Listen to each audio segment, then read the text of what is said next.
Okey kan, hari ni kita mai jelajah Sungai Korok nampak tak? Ikan ni kalau dia lepas sikit pada ekor kucing punya ekor kucinan, tapi ekor kucing aku nampak jalan dia dekat sini, nampak sungai. So aku akan jelajah Sungai Korok hari ni. Nampak sungai. Inilah Sungai Korok. So kita akan jelajah Sungai Korok hari ni.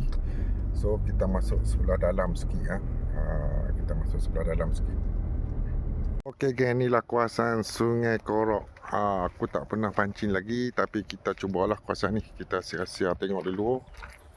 Tengok macam syok. Oh, macam-macam duk ni. Ni tanaman limau. Tengok kalau geng-geng orang jalan mai mesti jalan kira okey lah ni kan. Sungai Korok. So kita akan try kat kawasan ni pula. Weh, berkocok nampak burung pun ada. Berkocok bagus jauh. Heavy lah kawasan ni.